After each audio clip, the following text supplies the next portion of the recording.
Скъпи приятели, намираме се в местността Имамов Бурун, местност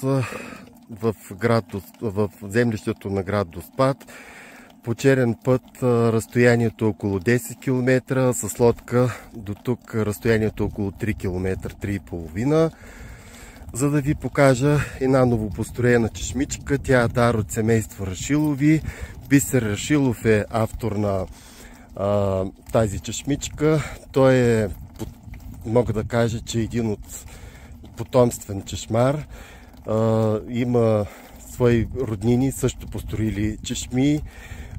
Те много известни. Тази чешма е негова трета поред. Той ще ни разкаже за чешмичката, как е, откъде е дошла идеята, откъде е хванал водата и защо е решил тук на това приказно място да построи тази чешмичка. Бисере, ти си.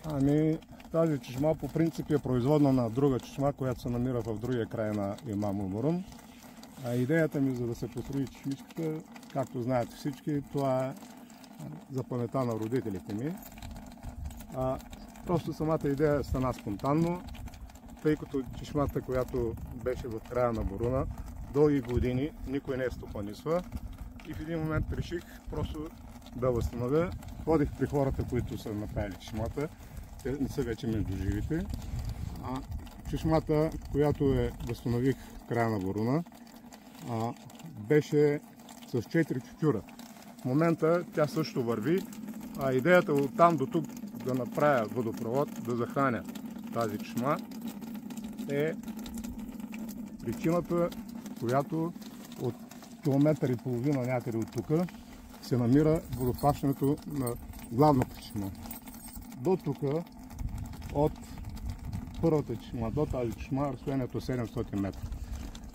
Тъй като водопровода, който минава по пътя на Буруна, захранва още няколко вилички. Това е моята виличка и тук вече в края на Буруна виличките, които са направили хора от Стара Загора. Чешмата е построена някъде около 2019 година. Вече 6-та година тече чешмата, направена с подръчни материали, изцяло построена от мене.